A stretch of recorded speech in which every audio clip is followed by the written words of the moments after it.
Good morning, good afternoon, good evening, everyone.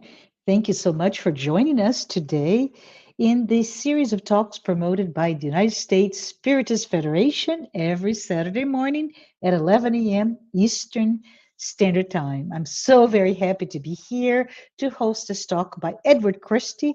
And hi, Edward. And he'll be leading our live with the theme Blaise Pascal, The Heart's Search for God. I love it. Let's all give Edward Christie just a warm welcome, everyone who's here with us today. And before he starts his presentation, please allow me a minute to introduce him for those who have not met him before. Edward Edward Christie, has been involved with Spiritism for more than 20 years. He is a current, very active member of the Inner Enlightenment Spiritist Society.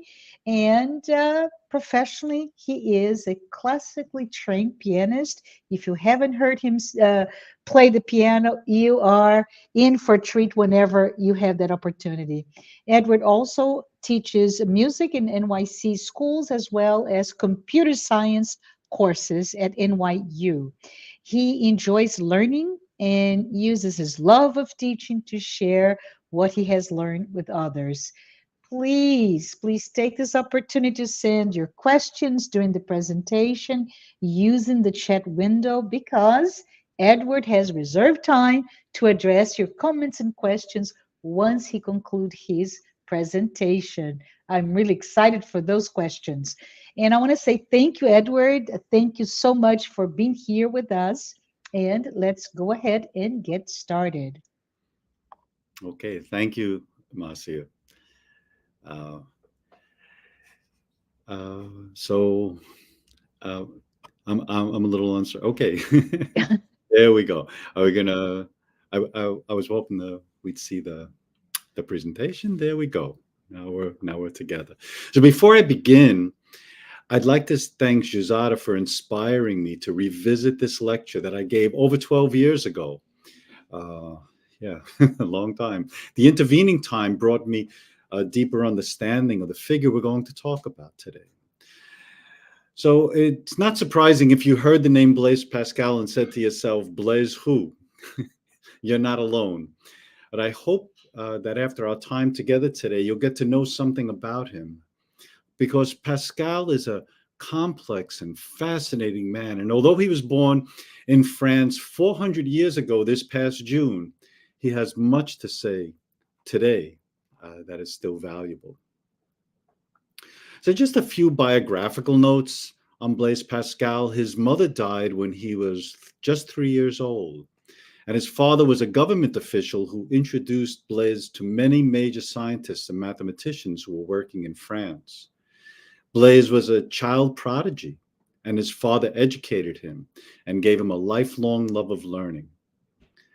Pascal never traveled outside of France, and he never married.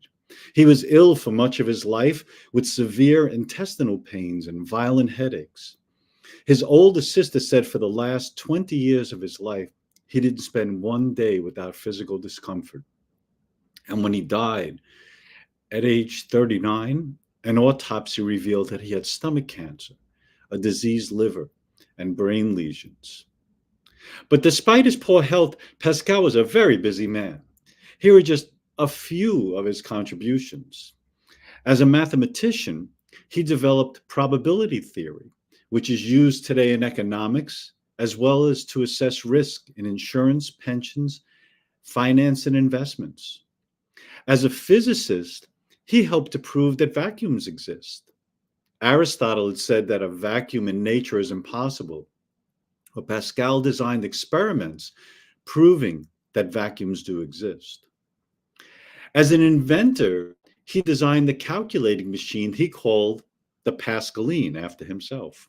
Pascal's father's job involved exhaustive calculations of taxes owed and paid, and to ease his father's work, Pascal designed a digital calculating machine 400 years ago. It didn't look like our Apple computer, but his computer could add, subtract, multiply, and divide. And as a writer, he is most famously known for his Pensées, which is French for thoughts. Pascal planned to write a book named A Defense of the Christian Religion, and in it, Pascal wanted to explore the problem of human nature. He found human life a mystery beyond all reason. He was dissatisfied with the meaning of human life unless a spiritual explanation could be found. And we're going to be spending most of our time today together looking at the Pensées.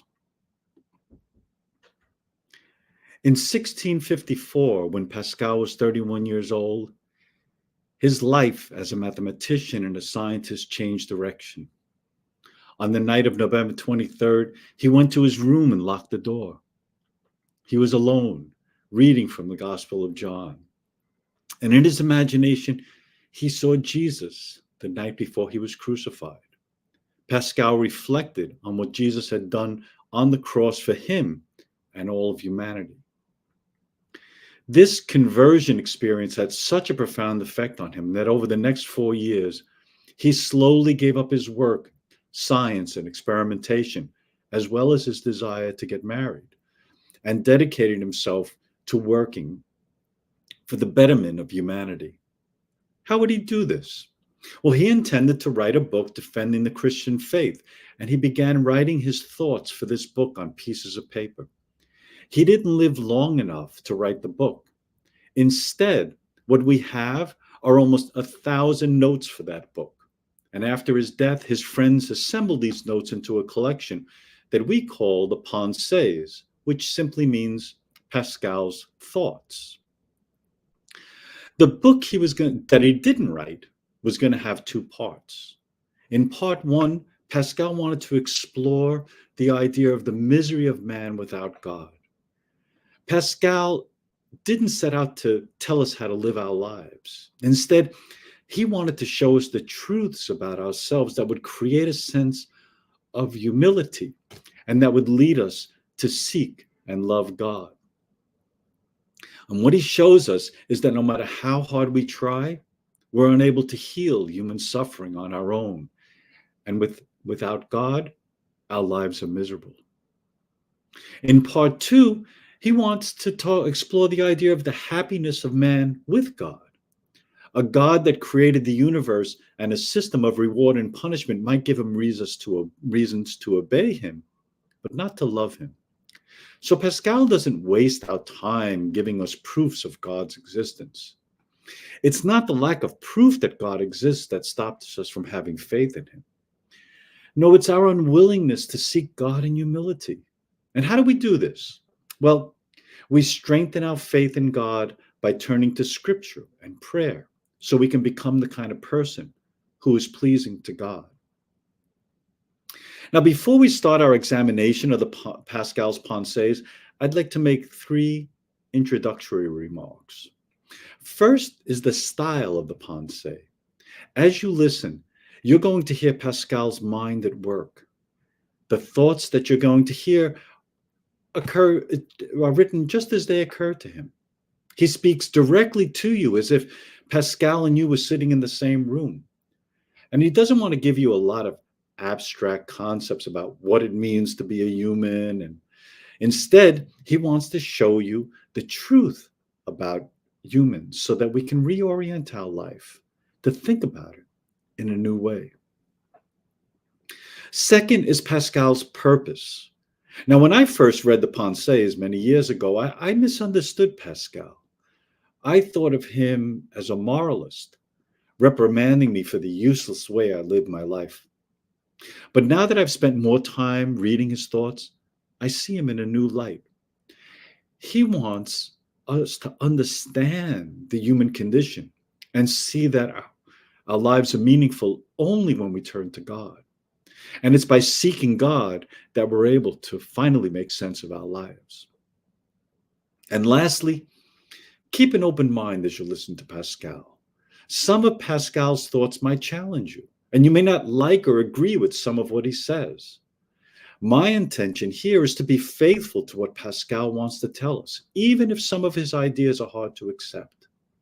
Let Pascal's Pensées raise questions for you, but hear him out before you decide on how to judge his thoughts.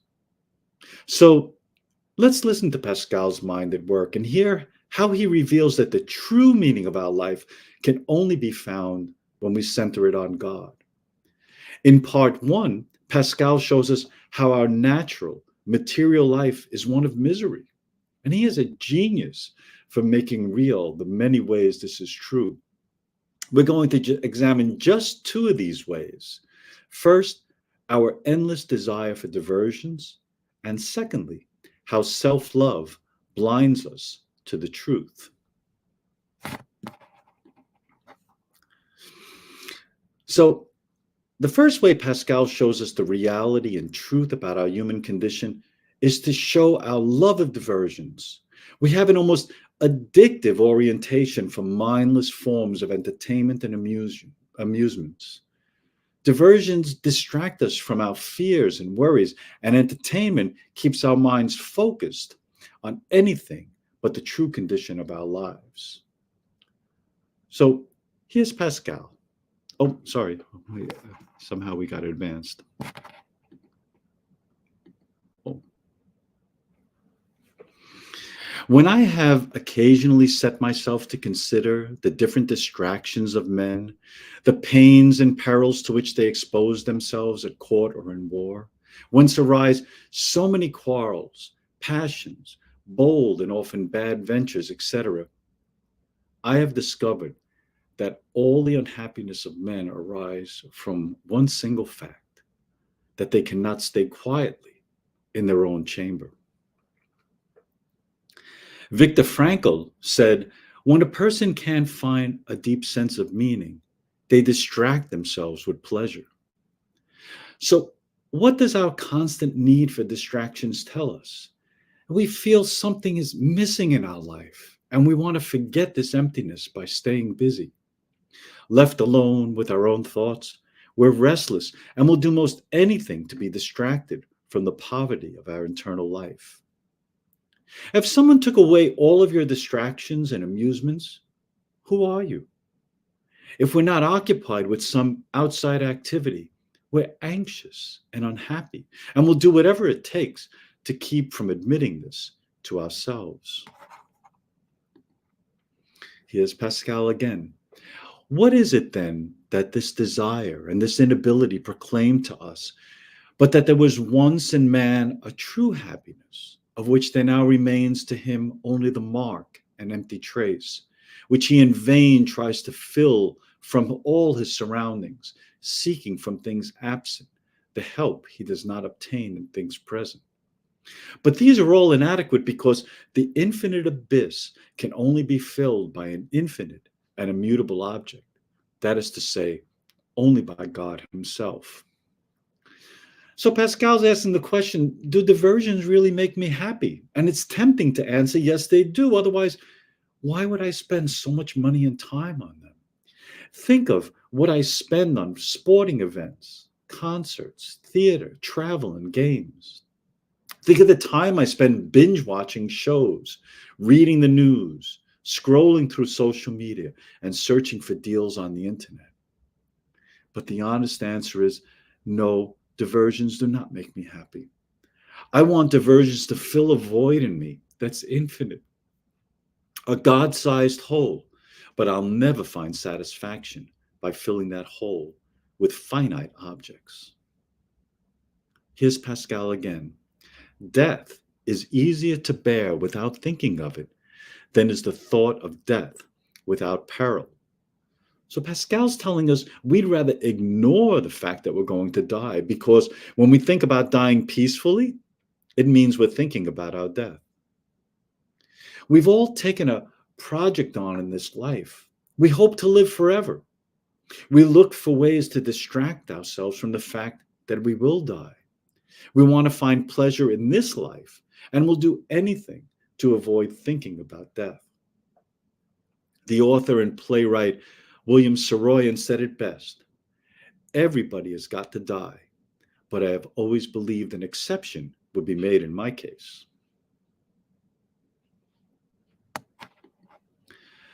A second way Pascal shows us the reality and truth about our human condition is to challenge the idea that we want the truth about ourselves. We're dependent beings who aren't perfect, and yet we deceive ourselves by thinking that we're better than we are, and we want others to tell us this lie. So here's Pascal. But what will man do? He cannot prevent this object that he loves from being full of faults and wants. He wants to be great, and he sees himself small. He wants to be happy, and he sees himself miserable. He wants to be perfect, and he sees himself full of imperfections. He wants to be the object of love and esteem among men, and he sees that his faults merit only their hatred and contempt. So Pascal's telling us that because of self-love, I want to see myself as great and perfect and worthy of admiration. But in a quiet moment, I see only my smallness, my imperfections, and my unworthiness. Truly it is an evil to be full of faults, but it is still greater evil to be full of them and to be unwilling to recognize them, since that is to add the further fault of a voluntary illusion. We do not like others to deceive us.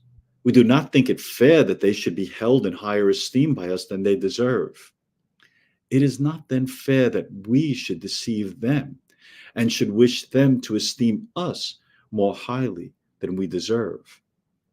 Thus, when we discover only the imperfections and vices which we really have, it is plain that they do us no wrong, since it is not they who cause them. They rather do us good, since they help us to free ourselves from an evil, namely the ignorance of these imperfections. We ought not to be angry at their knowing our faults and despising us. It is but right that they should know us for what we are and should despise us if we are contemptible. Such are the feelings that would arise in a heart full of equity and justice. So Pascal's telling us, when others point out an imperfection in me, they're not treating me unkindly. It's possible that others aren't looking to hurt me or put me down, but rather they want to help me. If I'm unaware of my imperfections, how will I ever learn the truth about myself? And he's also saying that in a heart full of equity and justice, I would say, thank you for telling me the truth about myself. This is what people who transform their lives want to hear. They learn the truth about themselves, and their heart begins to change. Marcus Aurelius says this on the subject: if someone can prove me wrong and show me my mistake in any thought or action, I shall gladly change. I seek the truth, which never harmed anyone. The harm is to persist in one's own self-deception and ignorance.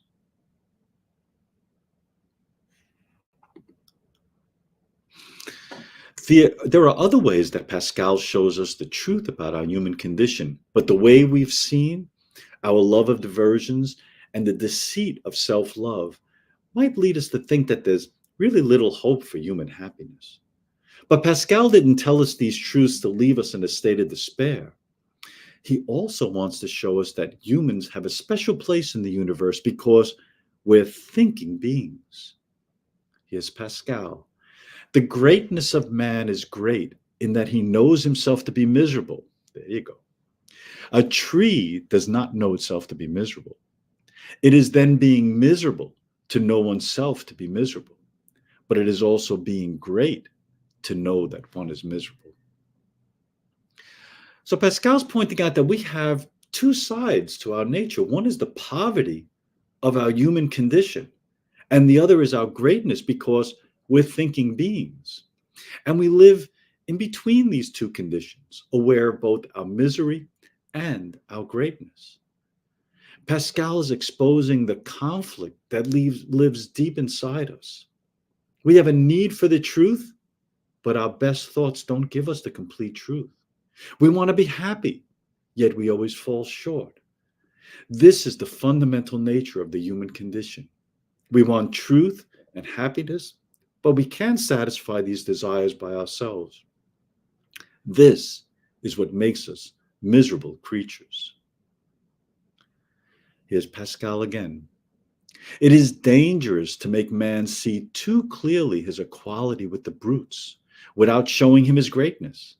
It is also dangerous to make him see his greatness too clearly apart from his vileness. It is still more dangerous to leave him in ignorance of both, but it is very advantageous to show him both. Man must not think that he is on a level either with the brutes or with the angels, nor must he be ignorant of both sides of his nature, but he must know both. So Pascal's saying there are three errors we can make when we look at what it means to be human. We can be aware of human misery without seeing human greatness. And when we see only our misery, we're tempted to despair. Life is a long chain of sorrows and pain, and there's no escape, and ultimately, no meaning to life. Or we can be aware of human greatness without seeing human misery. When we see only our greatness, we're tempted to be prideful. I got it all together, and my life is great. And we can also be ignorant of both our misery and our greatness. And this is the most dangerous position because this describes the life of an animal, unaware of either side of our human nature.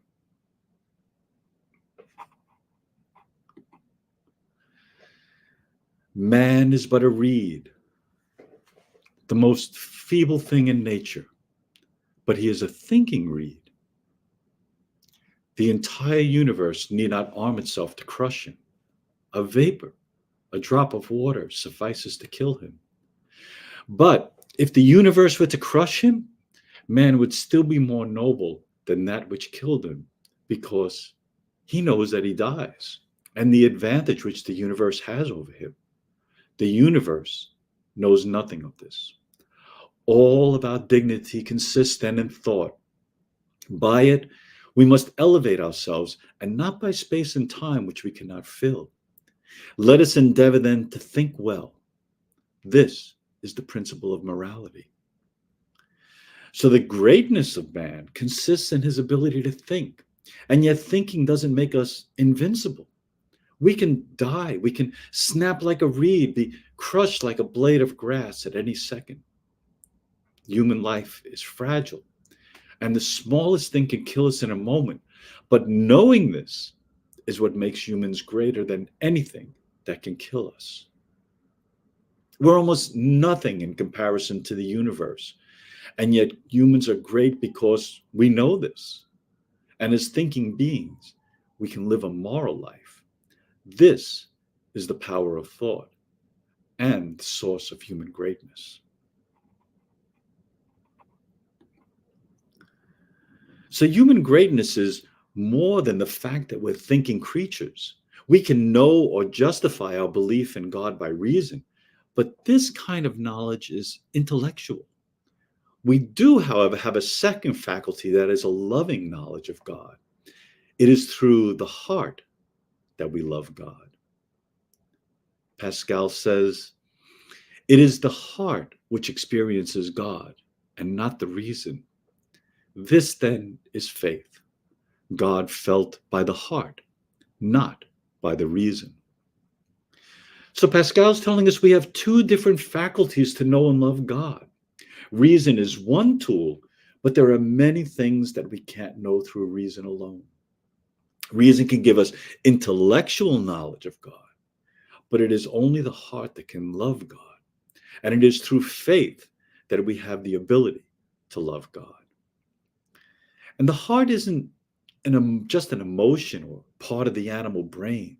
It's the core of human beings, our center that connects us to God. Pascal again, the heart has its reasons, which reason does not know. Is it by reason that you love yourself? So again, Pascal's telling us that reason and the heart are two sources of belief that work together. Reason knows God and accepts that as thinking beings we're limited. The heart loves God with its humility. We admit that we can't save ourselves, but a loving God can. The heart has its own order. The intellect has its own, by which principle and demonstration, which is by principle and demonstration. The heart has another. We do not prove that we ought to be loved by enumerating in order the causes of love. That would be ridiculous. So rational proofs convince the mind, but not the heart. Think of someone you love. If someone asked you why you love that person, and you gave a list of that person's qualities, would that be proof of your love? And if you love that person only for their qualities, ask yourself, do you love the person or only her qualities? So Pascal again tells us the knowledge of God is very far from the love of him. It is not knowing knowledge, but loving knowledge of God that we're after. An intellectual knowledge of God is a knowledge about God. Knowledge about God is good, but it isn't enough because the heart doesn't want to know about. The heart wants to experience the love of God. To do this, the heart doesn't go looking for an object called God. Instead, it responds to God's love with a patient, humble desire to come close to him. And this doesn't mean spending your days concentrating on a concept of God. Instead, we keep an awareness of our love of God. And you can find some simple way to do this, such as saying a short prayer throughout the day as you go about your activities. So that's part one of the Pensées. In part two, Pascal wants to show us the way out of our misery. In part one, he showed us that we can't reach the good on our own, and that without God, our life is marked by anxiety and dissatisfaction. So what does Pascal have to offer us? Now, if I'm inclined to believe in God, then Pascal can offer me proofs from the Bible to strengthen my faith. But if I'm a non-believer, there's no proof that Pascal can offer to convince me to believe in God. Instead, he presents one of the most talked about ideas in the Pensées, known as Pascal's wager. The wager is a bet or a gamble. In the wager, a person bets for or against their belief in God. The wager isn't meant to give convincing proof of God's existence, but to make the non-believer see that it's smart to bet that God exists. So Pascal says, if there is a God, he is infinitely incomprehensible, since having neither parts nor limits, he has no affinity to us. We are then incapable of knowing what he is or if he is. Now, there are a number of philosophical arguments for God's existence. For example, in the Spirit's book, question 4 is, where can the proof of God's existence be found? And the answer is in a premise that is applied in science. There is no effect without a cause. This is called the cosmological argument, and it says that everything that begins has a cause. The universe couldn't have brought itself into existence out of nothing. This means that someone created it, and that someone we call God.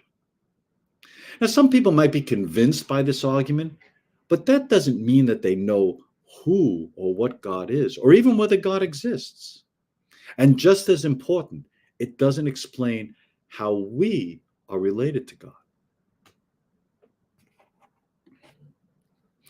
Let us examine this point then and say God is or he is not. But to which side shall we incline? Reason can decide nothing here. There is an infinite chaos which separated us. A game is being played at the extremity of this infinite distance where heads or tails will turn up.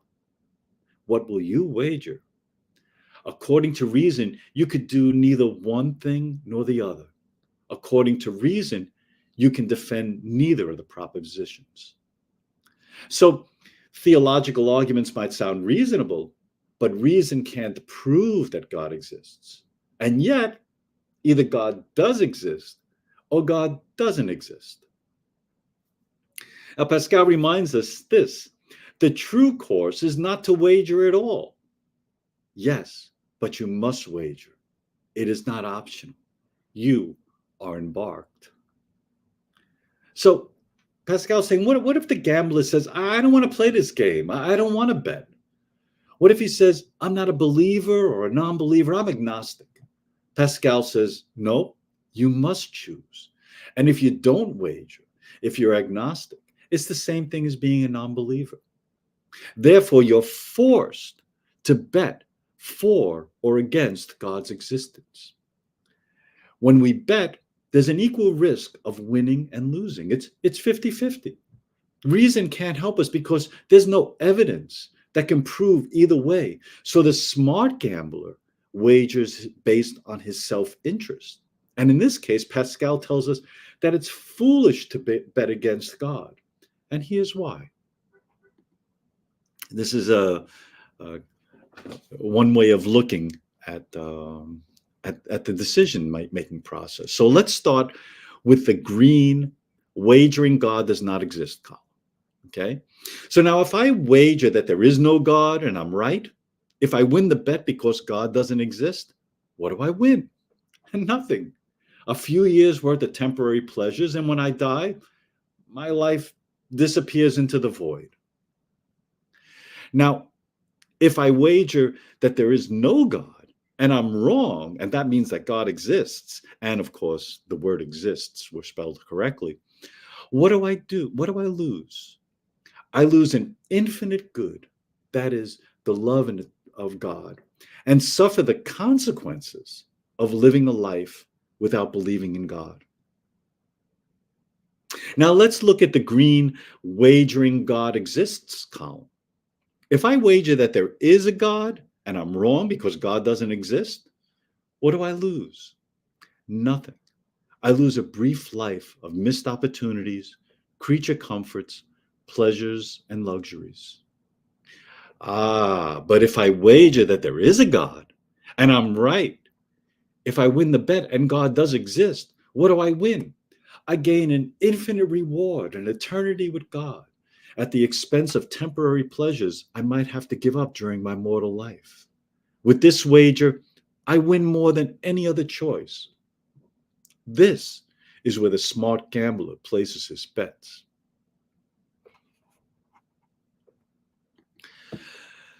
So the gambler now says, but still, is there no means of seeing the faces of the cards? The gambler saying, isn't there a way to stack the deck to get better than 50-50 odds? Yes, Pascal says, the cards can be turned up in two ways, and both of these ways require the gambler to have a new perspective on life. This is where Pascal's hoping the wager will bring the gambler. So first, Pascal says the will is one of the chief factors in belief. Not that it creates belief, but because things are true or false according to the aspect in which we look at them. So belief gives us a point of view, an understanding of what's true and false, so we can have firsthand loving knowledge of God. Once our will points us in the right direction, our heart is ready to seek God. And prayer is how God's will and our work will work together. Prayer brings together our misery and our greatness. Our misery makes us seek God in humility, and our greatness as thinking beings brings us to understand our need for God. The second way is by reading scripture that allows us to strengthen our faith. Let's take a brief look at the prophecies and the miracles that Pascal is offering as proofs of the benefit of, or the advantage of reading scripture. So the prophecies, here's Pascal. We know God only by Jesus Christ. Without this mediator, all communion with God is taken away. Through Jesus Christ, we know God. And all those who have claimed to know God, to prove him without Jesus Christ, have only weak proofs. But in proof of Jesus Christ, we have the prophecies, which are solid and palpable proofs. And in the Gospels, you'll hear Jesus speak of prophecies. He says things like, for it is written, and this was done that the scriptures of the prophets might be fulfilled. Pascal believed that the fulfillment of the Old and New Testament prophecies was signs that anyone could understand. If you're a non-believer, you can read scripture and see God's guiding hand in history. Jesus is the heart of the Old Testament prophecies because in him, the prophecies are fulfilled. Now, Spiritism says this about prophecies. But the role of Jesus was not simply that of a moralist legislator, merely offering his words as exclusive authority. It fell to him to complete the prophecies which had announced his advent by means of the exceptional nature of his spirit and his divine mission. And that's in the Gospel according to Spiritism. In Genesis, we hear that the faculty of foretelling the future is one of the attributes of the soul and is explained by the theory of foresight or prophecy. Jesus possessed it like all other gifts of the soul to an eminent degree. He has then been able to foretell the events which would follow his death without in this act doing anything supernatural. So the Bible and Spiritism agree that the fulfillment of the prophecies prove that God is at work in our life. Now, miracles are a second way to see God's governing the events of our lives. Admittedly, miracles are confronting to the modern mind, but they're documented events in both the Old and the New Testament. Now, to fully understand miracles, we need a entirely separate study. But let's look briefly at how the Bible and Spiritism views them. So Jesus said, "Do not believe me unless I do what my Father does. But if I do it, even though you do not believe me, believe the miracles, that you may know and understand that the Father is in me and I in the Father." And that's in the Gospel of John. So, like the prophecies, Pascal also read the miracles of the Old and New Testaments literally. Miracles are not natural events, but instead signs from God showing that he is God and that a believer is right to have faith in him. We can't understand miracles using reason alone. We need faith to believe them. Now, Spiritism takes a different view. It says, God does not perform miracles. Since his laws are perfect, he has no need to derogate them. If there are some facts which we do not understand, it is because we have not the necessary knowledge to comprehend them. So as you could see, we need a much further, much deeper discussion to see where the Bible and Spiritism meet and where they differ. But for now, let's leave it at this. Now, Pascal is a spirit of truth worker, that is, a worker for Jesus, who contributed 2 entries in the Gospel according to Spiritism. Here are 2 excerpts from those communications. In the chapter, Love Your Neighbor as Yourself, Pascal gave this communication. If mankind loved one another mutually, then charity would be better practiced. However, so this can happen, it is necessary to shed the armored plate that covers your hearts in order that they may become sensitive to the suffering of others.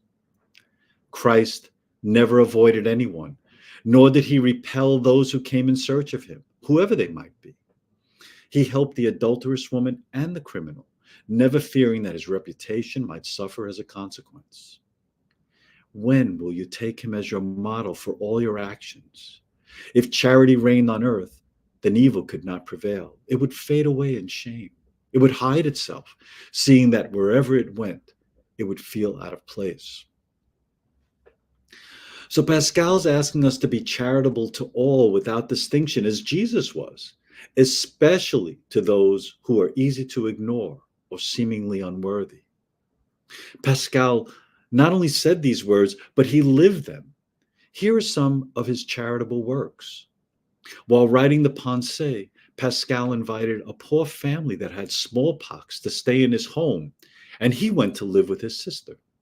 He also rescued a young street girl. And he famously created a plan to have horse-drawn carriages circulate in Paris over fixed routes at regular intervals throughout the day. What does this sound like? This is the first public transportation system in Europe. And Pascal made sure it was available to everyone by charging only a few cents for each ride. And the proceeds went to the poor who were suffering from famine. In this entry, Pascal also reminds us that there are those who are selfish or prideful. They're in a contest where the only way to win is by being deceitful. Selfishness is a total denial of charity, and without it, we could not rest or feel safe. Therefore, be examples of charity by giving to all without distinction. In the chapter, "It is not possible to serve God and mammon," Pascal gave this communication. What then constitutes true property? Nothing that is for the use of the body, but everything that is for the use of the soul, such as intelligence, knowledge, and moral qualities. This is what man brings and takes with him, which no one can take away, and which will be of far more use in the next world than in the present one. It is up to him to be richer on departure than he was on arrival in this world, seeing that his future position will depend solely on what qualities have been gained in this present life. No one will be asked what it was they had on earth, or what position they had occupied, nor even if they were a pauper or a prince. Instead, they will be asked what they have brought with them. Neither worldly goods nor titles will be evaluated, only the sum total of virtues acquired. And this communication, Pascal offers an analogy between someone who travels to a distant country and someone arriving in the spiritual world. Both travelers will bring only those things that they need for the journey, and when they arrive, they'll need a place to stay. The quality of the place they can afford will depend on what they've brought with them. For the traveler, how much money he has. And for the discarded, the quality of his soul. That is, the virtues he possesses and how much he's done for others during his earthly life. And near the end of his life, Pascal sold his carriages, his horses, his household furnishings and books, and gave them to the poor, gave the proceeds to the poor. Let's hear what prompted him to do this. I love poverty because he loved it. I love riches because they afford me the means of helping the very poor. I keep faith with everybody. I do not render evil to those who wrong me, but I wish them a lot like mine, in which I receive neither evil nor good from men. I try to be just, true, sincere, and faithful to all men. I have a tender heart for those to whom God has more closely united me, and whether I am alone or seen of men, I do all my actions in the sight of God, who must judge of them, and to whom I have consecrated them all. These are my sentiments, and every day of my life I bless my Redeemer, who has implanted them in me, and who, of a man full of weaknesses, of miseries, of lust, of pride, and of ambition, has made a man free from all these evils by the power of his grace, to which all the glory of it is due. As of myself, I have only misery and error.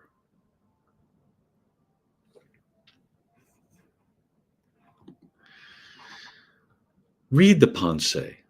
It's one of those desert island texts that reveal new insights each time we pick it up. We've heard just a handful of Pascal's thoughts and touched on some of the major themes, but there's so much more in the Pensées. Pick it up when you need a moment to stop and think about your life. If something you read is unclear or confusing, just move on to the next thought. If something touches you because of its beauty or because it's unsettling, put the book down and reflect on it. Let Pascal bring you to a place where you can meet yourself face to face. Let his words create in you a sense of humility that gets you to look at your life in a new way, a way that fuels your desire to want to seek for God. Thank you for your attention. Thank you, Edward. This is a very insightful discussion on Pascal. And we have several questions here. So I think we have left a few minutes to address them. And I think we can start with the one. Yes, I was thinking about that question specifically. Hi, Kirsten. Kirsten asked, is it in English? And where can she or all of us get a copy? I mean, the Pensée is one of the most, there's, well, you can get it anywhere. It's a book published now. It's very Okay. easy to get. I would suggest that there are many, many different translations because it's not a book. It People take all of these thousands, these notes, and they organize them differently. And Uh-huh. so the numbers that I have, I forgot. I have the book over there, but I can post it later on, the translation. But you can look at there are many, many translations. Let's put it that way. So Yes. what prompted you to buy the book or get the book, Edward? Well, I was looking through. Actually, what happened was I went to IESS, and there was a poster on the board talking about the Spirit of Truth workers, and Yes. somehow my eye just went to Pascal. I mean, of all the people who have contributed the Yeah. instructions of this from the spirits in the gospel according to Spiritism, and somehow he attracted me, and I picked them up. It was really a challenge to read Yeah. because it really requires a whole different new point of view, and you have to continually I had to continually read them, but Yes. they've produced so much fruit in my life.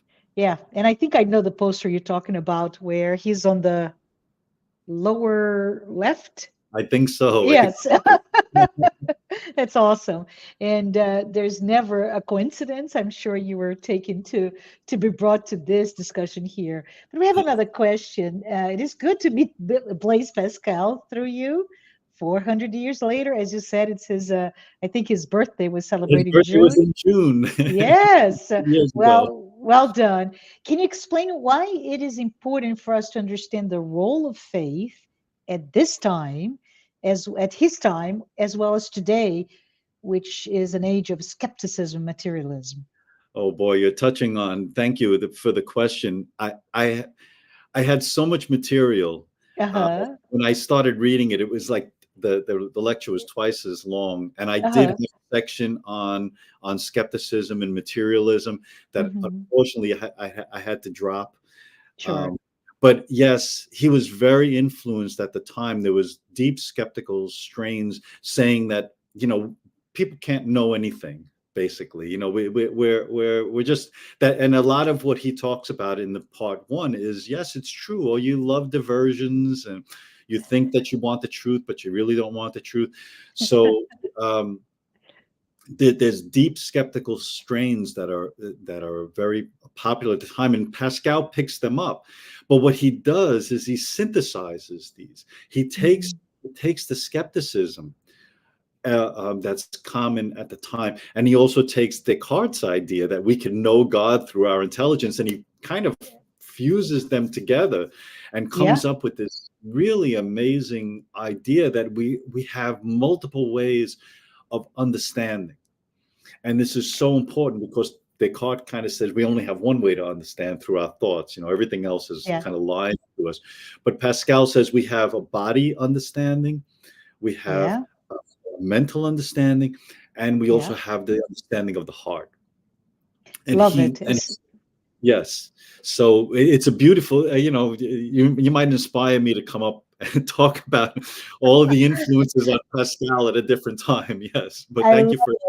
No, I love it. I love that. And it's very interesting that you saw the idea of how Kardec also in his book, What is Spiritism, right? Where he brings that skeptical view of the thought processes. I think Leon Denis also did a beautiful job in the early 1900s with his book After Death, where he also get some of those discussions to those of us who don't understand.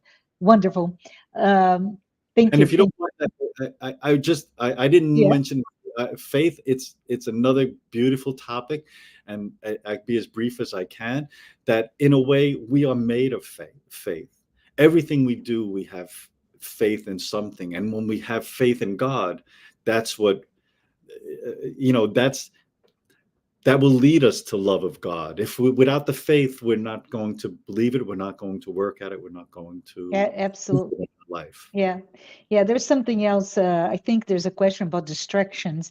But you mentioned that we say we don't want to be distracted, but oh, when there's a distraction, we jump in with both feet, right? And there you go. What and how can we learn from Pascal's comments on our need for distractions? And what the thought that came to mind was the medium Francisco Xavier. He once said, and I cannot paraphrase, it's just really bad on my part, but he mentioned that temptation is like dogs running after you, but you really start to slow down, right? You want to get caught. It seems like it's the same thing with distractions. So no, today I'm going to be doing this, but there goes a mobile device or whatever to distract us, right, Edward? But can you Right. comment on specifically on Pascal's how he at that time, so maybe 350 years ago, was already discussing how we fall prey to distractions. Right. I mean, this hit me strongly too, because everyone's talking about, oh, cell phones and Yeah. computers and the internet and this and that distracting us. We have more distractions than ever. But here's Pascal 400 years ago talking about the same thing, that people, instead of, they didn't have cell phones, instead they went out hunting for not Ah, not to not for food. They went hunting just because it was a distraction. yeah, yeah. And if you think about it, and this has been something for me too, to think about just sitting there and being Mhm. with myself. It's It's so hard, right? it's Yeah. so hard to do. This is where people, even that try to do meditation, try to meditate, they run against this problem, because right away it's like, well, I have to do this, and maybe I should be doing this instead. And really, they're all distractions. They're really distracting us from what's really important out of life, because all those, that running around and the problem that you had last week that you forgot about, all of Oh, this stuff uh, is we allow ourselves to be distracted by it. That's really absolutely, absolutely. And I keep thinking, right? There's a really well-renowned book. It's a business book, Atomic Habits, I think, by Clear. And you have this beautifully laid out how to forge good habits and discipline. And he's the most well-known book, but an author. But there's many other authors today that talk about what we need to do to have discipline. And we can never forget, of course, Emmanuel telling Sheikh Xavier, discipline, discipline, discipline. right. And yet we fall prey really into our mindless wandering, just going everywhere but where we need to be, which is quite frankly, it's the divine in us, right? It's us and our path through becoming a better person in whatever way, shape, or form that means. Right. Yeah. But hi, Kirsten again. And she says to know God, but to experience God. Edward, how can we achieve the latter rather than the former alone? Well, again, Pascal's idea, and I think there's a lot to it, is that we can use our reason to make sense of the world. Mhm. Let's say, a creator makes sense, but that won't lead us to love. It just leads us to knowing something. So to love it, the way I think about it simply. You think about people. Mhm. And if you want to love somebody, you want to understand them, you want to know them, you want to Yeah. talk to them, you want to be with them. and maybe your whole world becomes wrapped around your family or your close loved ones. And we don't think about, we often think about this impersonal view of God, that he just created everything, and he created the laws, and he created, which is all true. And that's what our reason tells us. But there's also, when we often say when we pray to God, we're having a conversation with him. And that means that there is a way for us to get to know God through prayer, through reading his holy scriptures, listening to people who have had some experience like this. Mm-hmm. Of course, there are people who can lead us in that direction as well. So there's and of course, being part of a spiritist center is a very important thing, because this is how we learn from each other. Mm-hmm. And and we're all there's a lot of, I love going to meetings, because you hear all these different ideas, and otherwise it's just you and a book. It's you and book and people. People are very important in our understanding as well. So that's why it's important, because we don't want to just, for example, I said it's not just knowing, oh, marriage is a nice thing. Right. Marriage, that's kind of where we are. That's why it's important to have an experience. You have to jump in Yep. and do it in order to understand why it's important. So, and yeah, okay, enough of that.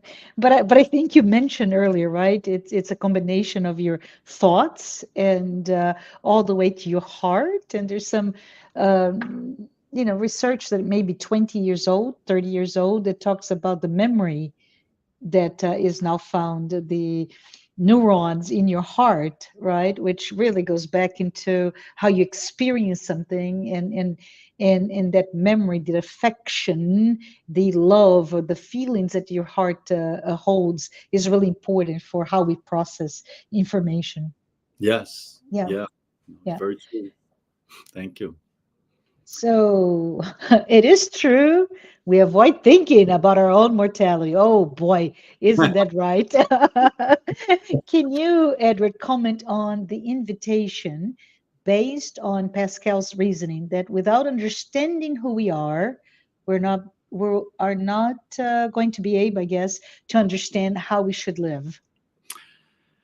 I have two 5-year-old granddaughters. Ah, Twins. wonderful. What a And blessing. Yeah. you know, and a lot of these kinds of questions, I think about them, because you try to talk to them about healthy eating or something else, whatever it might be, and to them everything is very right now, very immediate. And Hmm. as long as they can get satisfied right now, I can't say tomorrow we're going to go to the playground. Tomorrow doesn't exist. Exactly. And in a way, as we mature, spiritually, in every way, physically, spiritually, emotionally, mentally, we start to understand that our life is not just this moment, and not just satisfying our desires now. It has to do with an understanding of the consequences of what we do. And so, a child will eat a whole pint of ice cream without thinking of the consequences. So we Yeah. have to think about the consequences of our life, the cumulative consequences of the things that we do. And I think that's what Pascal's saying. Where are you spending your time, and what are you thinking about, and how do you see the consequences of what you do, how you're living day to day? Uh, I love it. I love your correlation to your grandchildren, right? And I think if you think about it, it's at the time, 5-year old, they don't have access to rational thinking or abstract thinking either, right? right. It's all magical. It's the now that portrays everything else in the decision making. But we are still very much children from a spiritual evolution perspective. We're still very early on in our maturity. So maybe this is a way for us to start thinking about, or at least for me to start thinking about, how do I really make a very strong correlation that it is what I think, what I do, and how I believe today that will set my, Right. what's remaining. I don't know. It's I'm rambling here. very true. I heard somewhere, and I think it's really, it says, humans have this great ability to project into the future. Yeah. And this is not something that we know. We don't, as far as we know, there's no other creature on this planet anyway that can do this. We can think about what's going to happen to me in a certain amount of time. Hmm. There was, I heard someone say, an animal life is the eternal present. I love it. Yes. Yeah. And we can live in the eternal present, and perhaps some of us do, and from time to time. Yeah. But this idea of projecting out, I think, is, and if we really project out, we know that what's going to happen, and we're not going to be like William Saroyan, who says everyone has to die. But I believe that an exception is going to be made in my case.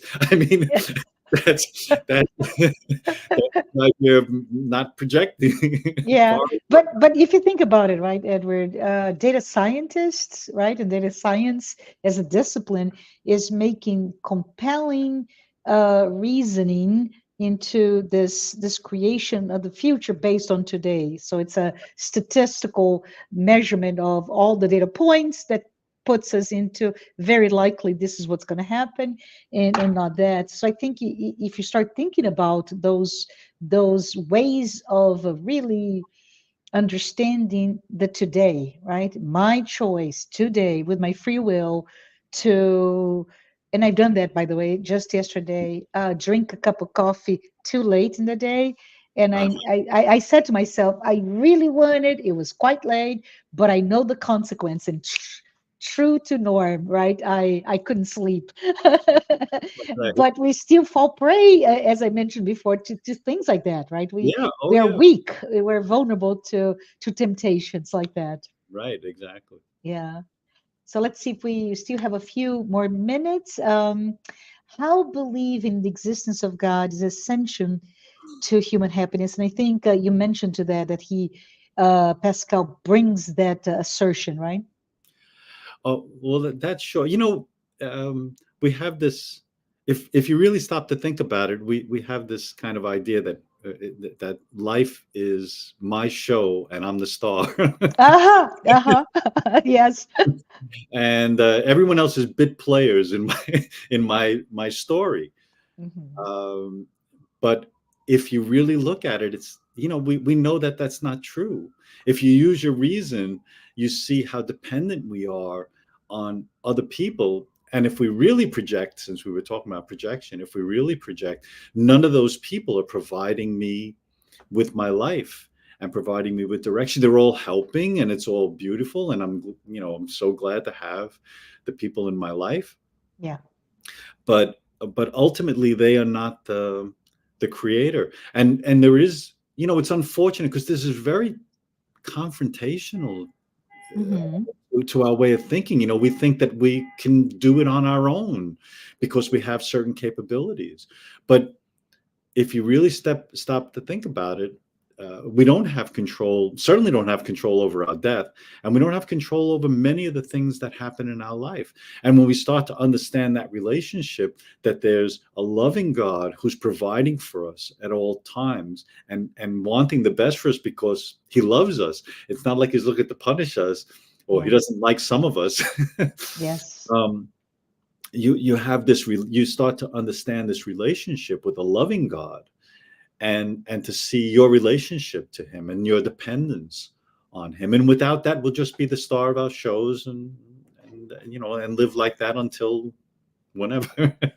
Well, and this makes me think of Jonah DeAngelis, right? In her many books and references to ego versus the self with a capital S, which Right. is really your spiritual self, but it's really what links you to the divine, to God, the God within. So I think from a psychological point of view, this is a very good point. right?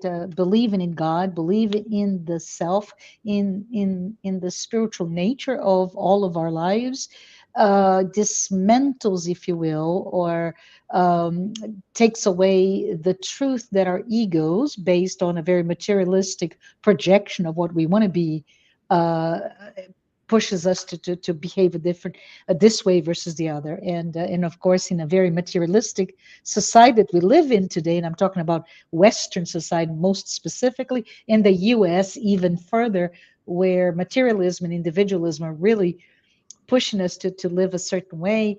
And you counter that with a number of mental health issues, and even suicide is staggering, right? So we can talk about the correlation, or we can quickly make those assumptions. And quickly, just about, I don't think I answered the question about human Mm, happiness. mm. In a way, I think Pascal says it best. He says, that's why we want distractions, because we're hoping that that's going to make us happy, but they're fun. Ah, And then we chase after the next and chase after the next and chase after. But we have this inner drive to be happy. There's no way, even if you're doing wrong hoping to be happy. yeah, There's no yeah, way to get rid of the idea of being happy. So this is part of the human condition. And unless we look for what truly makes us happy instead of what temporarily makes us happy, then it just makes sense that we're going to turn to God. yeah. I like what you say, our inner drive to seek for happiness, even though we're finding the wrong places, right? And I look at you and I see your plants. They're beautiful, by the way, and Oh, their inner drive is toward light. So and so are we.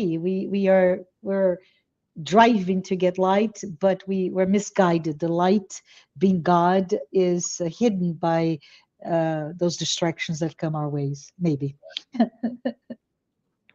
Let me right. see if we have another one. Yes. So we have here a question saying Pascal's wager for believing, or for at least taking steps to believe in God. If you win everything. If you lose nothing. Is interesting. Why is this important for us to reflect on? And I think you mentioned already, but I find it fascinating, the Pascal's wager, right? Yeah, I mean, this is something if you know anything about Pascal, you know about his wager. That's Uh-huh. because a lot of people have knocked it down, and there's a lot of controversy about it, um, because it's easy to misunderstand. Uh-huh. And I think all really, I hope to bring across the idea that Pascal is just saying you're taking a gamble on your life, Yeah. and you could live however you want. But really, there's a game that's being played, and God exists or doesn't exist, and you have to decide whether you want to win the game or lose the game. Uh-huh. That's all he's trying to do. Just say, where would you place, if where does a smart person place his bet? Yes. Where does the smart money go? That's all he's trying to get to. And if you can admit that, just for based on self-interest, this is not some spiritual awakening or anything like this. This is just practical, everyday. If I were faced with a similar kind of decision, where would I what would I bet on? And Yes. if you start to bet on God, and then you go, okay, so that makes sense. So if I do that, and again, if I just leave it there and just accept that God exists, it doesn't go. It's good, but it doesn't go far enough, because it means, how do you start to learn about what this means? How do you Yeah. start to learn about what it means that God is in my life? Yeah, love it, love it. It's a very good point. Those wagers are excellent ways for us to really learn and accept or not God in our lives. Yeah, yeah, Oh, because in a way we're still kids. We want to win the game. One we do, we do. Let's toss the of coin. my granddaughters does not like to lose. Awesome. And thank you, Kirsten, for your kind words. And I do agree, it's this beautiful, inspiring talk. We have reached the end of our time together, Edward. Thank you so much Thank you. for here. I would like to talk about this announcement there. If you give me just a moment, I want to make sure that all of us know that we have this uh, podcast-like series. In fact, it is now a podcast and a YouTube version of the Psychology and Spirituality: A Bridge to a Better Life. This program is based on the works by Joanna De Angelis, and it's aired every Friday at 6 p.m. Eastern, and it's available both in YouTube, several channels, and Spotify. These talks are based, as I mentioned before, in the works by Joanna De Angelis, and they're there with the focus of offering a safe space to confront, compare, correlate, and expand spirituality concepts from a psychological lens and bringing insights, actionable tips, real world advice to help all of us lead a better life. I well invite all of us to watch that. Thank you. So let's go to a next announcement. The United States Spiritist Federation has launched this amazing app. It's a Spiritist app. Be My Hope. It is available for you, any of us, to download either by going to the App Store or Google Play, and it's a brand new app, right? I think it was launched late last year, and it offers uplifting content in a collection of videos, daily messages, audio materials. So I urge all of us to download it as soon as we can. The third one is I would like to, I don't know, do you have the QR code on there?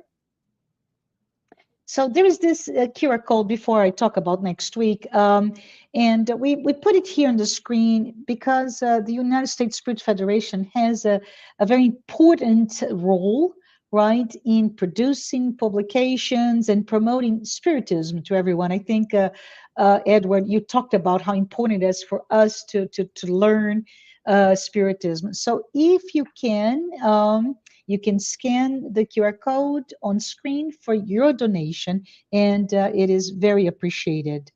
But let's go ahead and talk about this next Sunday. I'm sorry, Saturday, not tomorrow. Next Saturday, I want to invite everyone who's been following us on our weekly Spiritist Talk series to come again. It's February 3rd at 11 a.m. Eastern Time. Please come and don't miss the live with Brian Vosberg, who will be discussing love for all. And before we say goodbye, I wanted to ask you, Edward, can you do us a favor and finish this time with a prayer? Certainly.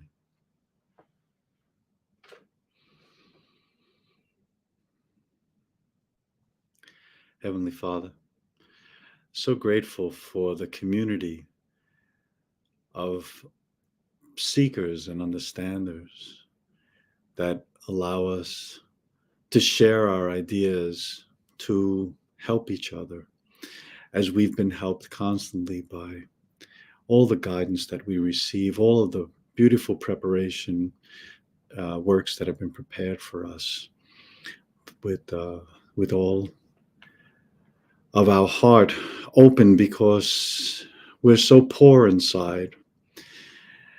We need these words and these inspirations to fill us with an understanding of ourselves and our relationship to you. Thank you and bless us. So be it.